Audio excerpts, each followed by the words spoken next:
en 1812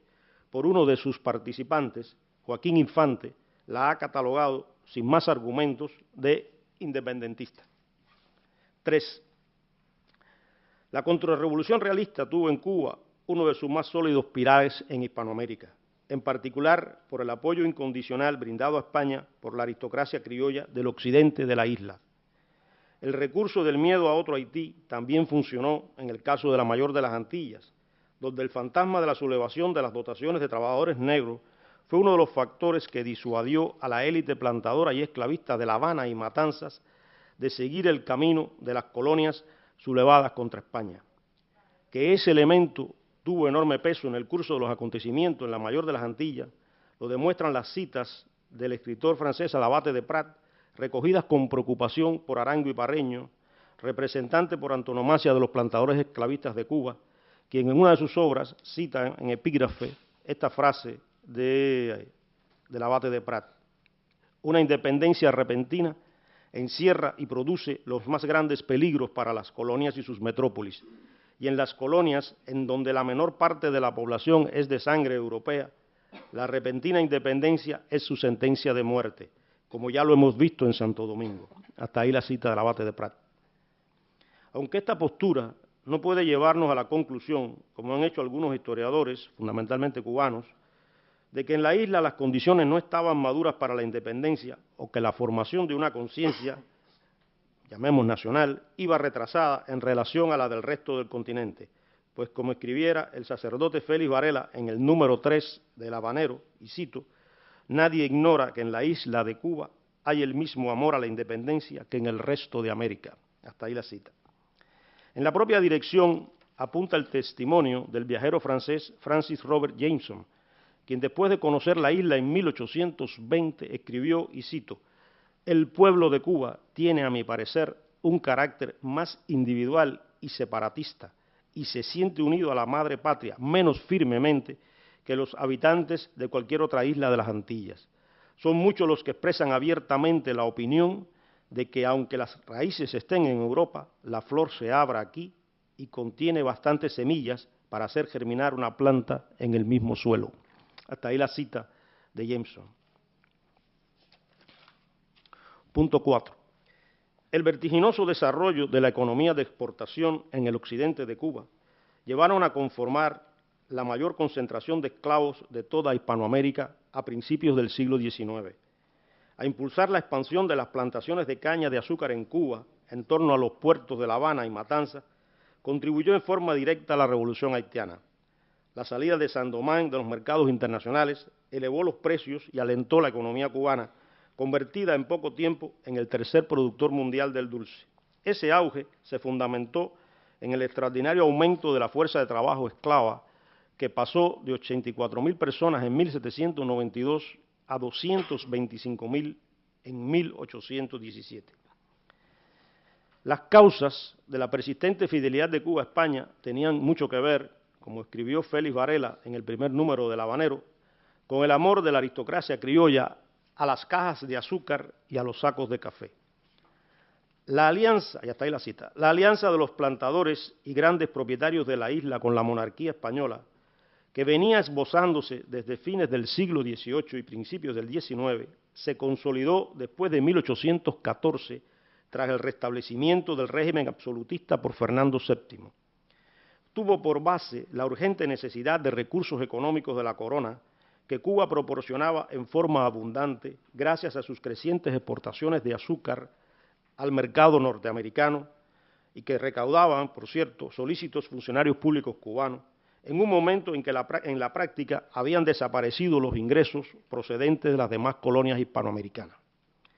A diferencia de la situación del Perú, donde el apoyo criollo a la causa realista se fundamentaba en la defensa del viejo status quo, en Cuba descansaba en la libertad de comercio, que en cierto modo era respetada por España desde 1792 y también en el mantenimiento de la trata de esclavos. El promedio de entrada de esclavos en la isla entre 1789 y 1820 fue de más de 7.000 africanos por año, uno de los más altos en todo el periodo del tráfico de personas, aunque en 1817 llegaron a ingresar más de 32.000 negros procedentes de África. El primer período liberal en España dejó un mal sabor en los ricos plantadores habaneros, pues no estuvo acompañado de las ansiadas libertades autonómicas. En cambio, había permitido el debate en las Cortes, en la que la aristocracia criolla cubana no se consideraba representada de manera apropiada, de la legislación antiesclavista del sacerdote y diputado novohispano José Miguel Guridi Alcocer, presentada el 26 de marzo de 1811 y que fue respaldada por varios delegados españoles. La sola discusión de esta propuesta en Cádiz alarmó a los plantadores y traficantes de esclavos, que llegaron incluso a valorar la posibilidad de la anexión a Estados Unidos. Algunos de los miembros de la élite propietaria de Cuba hicieron saber al representante del gobierno norteamericano, William Shaler, recién llegado a La Habana en calidad de cónsul en 1810,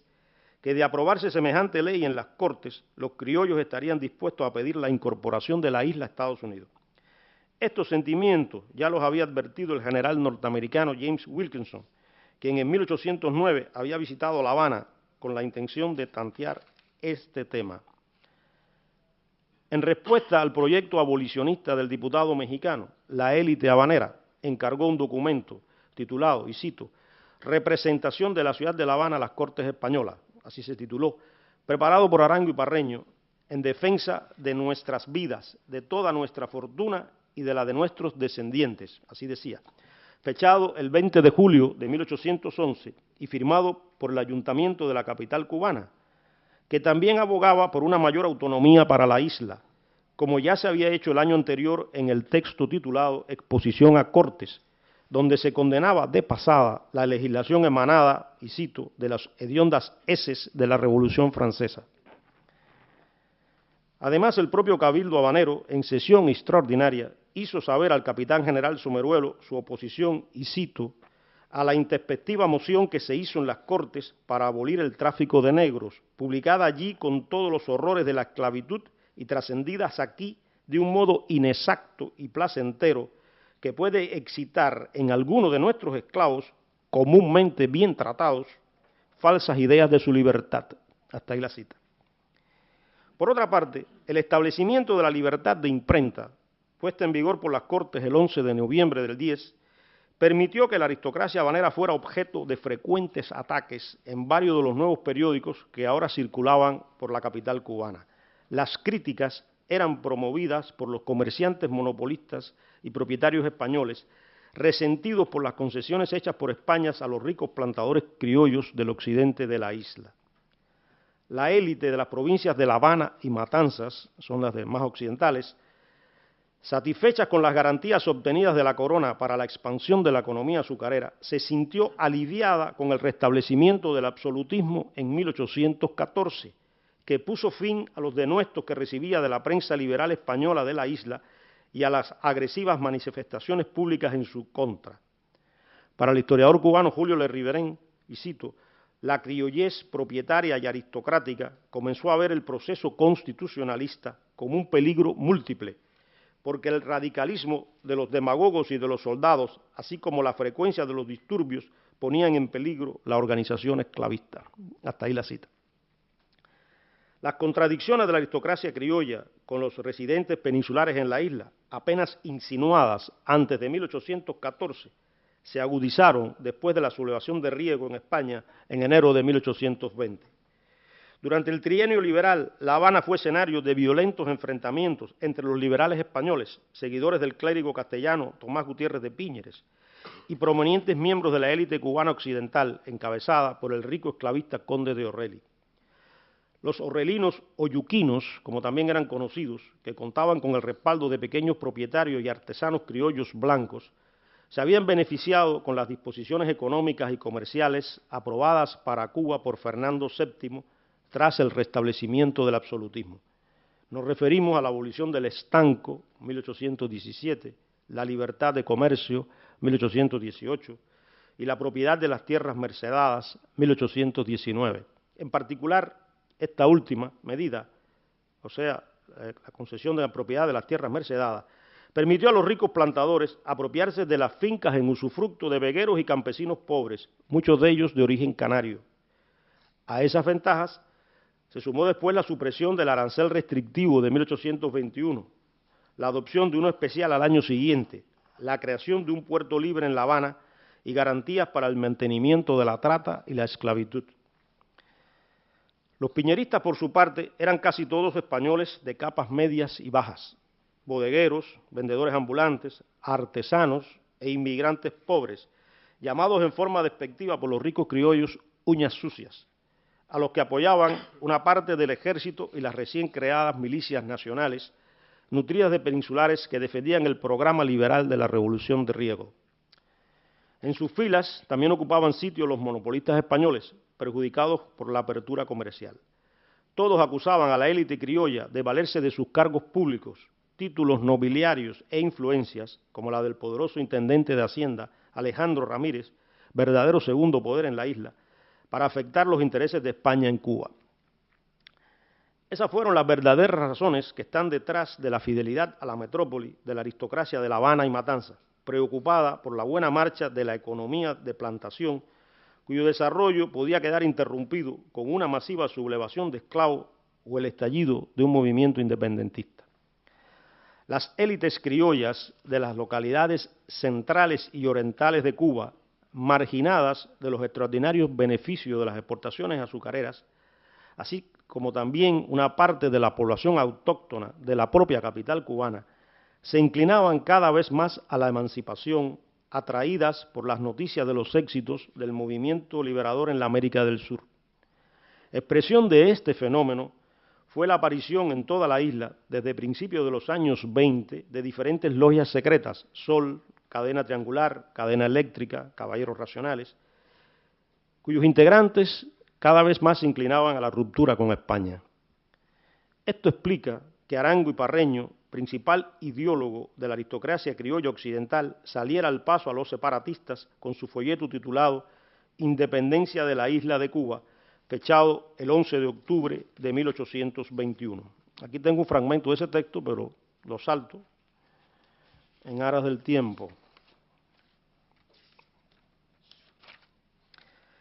La complacencia con la política española hacia Cuba, que manifestaba Arango y Parreño en ese folleto, estaba en consonancia con el permanente temor de plantadores y traficantes de esclavos a cualquier movimiento popular que pudiera soliviantar sus nutridas dotaciones de trabajadores negros, sustentadoras del boom azucarero. Como apuntara con claridad Le Riverán, y lo cito, cuando Tomás Gutiérrez de Piñeres se alza con el dominio de las masas de gente blanca y las enfrente a los orrelinos, que se suponían privilegiados criollos partidarios del conde de Orreli, acusados de soñar con una monarquía cubiche, estos, agredidos por el radicalismo liberal, no se embosan para acusar al inquietante sacerdote, se refieren a Gutiérrez de Piñeres, de andar armado y emular al cura Hidalgo. Rafael de Quesada, emparentado con Arango, lo acusa al sacerdote español Gutiérrez de Piñeres de ansia de formarse un partido entre la plebe, por el fácil medio de maldecir a los superiores y en general de todos los que tienen algún mando. El fantasma de la plebe aparece, dice Le Riverán, otra razón para el temor. La confluencia de intereses entre la élite criolla habanera y el poder colonial de Cuba, que fue la causa de estas singulares contradicciones con los españoles liberales radicados en la isla, se fortaleció todavía más durante el gobierno del capitán general Francisco Dionisio Vives, iniciado en mayo de 1823, quien había cultivado sus relaciones con los plantadores y comerciantes cubanos durante los 10 años que había representado a España en Estados Unidos. Esta alianza, hilvanada con la hábil utilización por la aristocracia cubana de personas influyentes en la corte de Madrid, fue sellada con las constantes remesas a Fernando VII, agobiado por las penurias económicas